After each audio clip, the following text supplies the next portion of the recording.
If you follow finance, you know what the Federal Reserve is, but few people know that there were two central banks in American history before the Federal Reserve, and they were both highly controversial. So in 1791, Alexander Hamilton and Thomas Jefferson are having a heated debate over whether or not the nation should have a central bank. Both solid arguments. Hamilton saying it's necessary for economic growth, Jefferson saying it's unconstitutional, that's going to cause inflation for the common man. George Washington ends up siding with Hamilton, gives a 20-year charter to the first central bank of America. And it should be noted that 70% of the stock in this first central bank of America was owned by European bankers. Wonder who. Both economic growth and inflation were very high during this 20-year period. The average person lost 40% of their purchasing power, and the charter was not extended in 1811 when it expired. Interestingly enough, the War of 1812 happened the following year, and this is not confirmed, but there's a rumor that Nathan Rothschild had said that if America did not re-enlist the central bank, that they'd be dealt a terrible war. And if you look up what caused the War of 1812, it's a pretty weak set of reasons, so suspicious to say the least. Now, this war lasts 4 years, and by the end of it, America's in so much debt and such a bad economic situation that they decide to grant another 20-year charter to the central bank. So this is officially the second Central Bank of America in 1816. Now, fast forward to 1828, Andrew Jackson gets elected president, and he is by far the biggest opponent of central banks. And he declares war on them right away. After his inauguration, this is his speech to Congress. Quote, "Gentlemen, I too have been a close observer of the doings of the Bank of the United States. I've had men watching you for a long time, and I'm convinced that you have used the funds of the bank to speculate on the trade of the country. When you won, you divided the profits amongst yourself. When you lost, you charged it to the bank. You tell me that if I take the deposits from the bank and abolish its charter, I shall ruin 10,000 families. That may be true, gentlemen, but that is your sin. Should I let you go on? You ruin 50,000 families, and that would be my sin. You're a den of vipers and thieves. I'm determined to rout you out. And by the eternal ether, I will rout you out." Pounds fist on the table, end quote.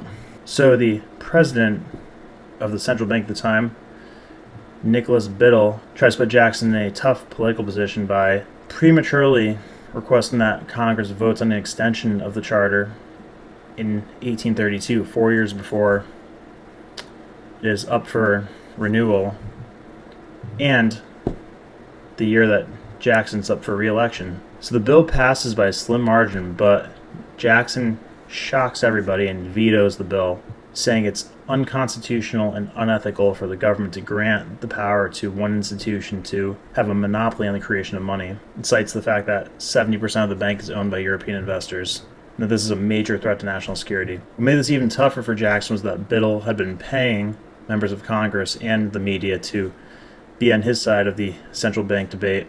But Jackson was not the type to back down. He's quoted as saying, quote, "The central bank is a monster that needs to be slain, and I will either slay it or be slain by it." He told the public, "There'll be either Jackson and no central bank, or central bank with no Jackson." He was going around campaigning, calling central bank money rag money, see? Listen here, old boy. This is your rag money. You want to use the sound money, see? So he ended up winning over popular support and won in a landslide because people were hurting from inflation. The bank still had 4 more years to operate, and the battle was on. So right off the hop, Jackson orders the Secretary of the Treasury to place all new deposits of the federal government into state banks and to pay all U.S. expenses with the remaining funds from the central bank until its account was drained to zero. But surprisingly, the Secretary of the Treasury refused this order, saying it was disruptive to the economy. And this created a weird situation because under the Constitution, Senate approval was needed to appoint cabinet members, but it was unclear as to whether or not it was needed to remove cabinet members. Now, if you haven't learned by now, Jackson was a man of action, had no time or patience for interpretation, so he swiftly fired the Secretary of the Treasury. So the central bank funds began to drain. Here's what Jackson was quoted as saying at this point, quote, "I have it chained. I'm ready with the screws to draw every tooth and then the stumps. We'll have Mr. Biddle and his bank as quiet as the lamb in 6 weeks." End quote. So Biddle, the little turd, responded by contracting the monetary supply, creating a credit crunch, causing an economic crisis, and put the blame on Jackson. He's trying to give Congress the public support, basically, to override Jackson's veto. Biddle was quoted as saying, quote, "Enough widespread suffering will put the needed pressure on Congress," end quote. So businesses become heavily dependent on easy credit and start collapsing left and right. In 1833, the Senate voted on a presidential censure, which is basically a public disapproval of the president.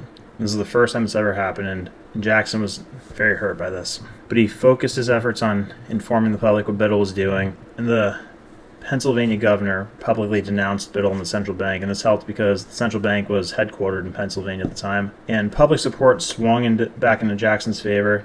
They saw through what Biddle was doing, and the central bank was not extended, and its charter expired 1836. So Congress tried to investigate whether or not Biddle intentionally caused an economic crisis, but he defied Congress and would not let them in the bank or look at the books. And he was quoted as saying, quote, "It would be ironic if Congress charged me with contempt for withholding incriminating evidence about them." For the first time ever, the U.S. paid off all of its national debt.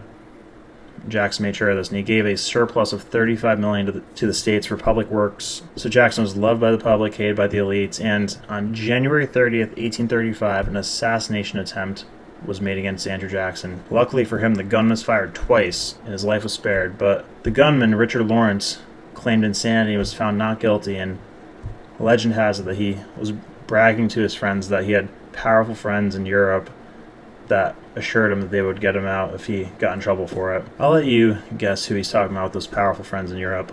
And that is the tale of the first two central banks in the United States. A lot of crazy stuff happened after that. A lot of crazy stuff happened before that. A lot more to come. Right here's the place to get it. Hope you enjoyed. Let me know if you have any questions. Peace.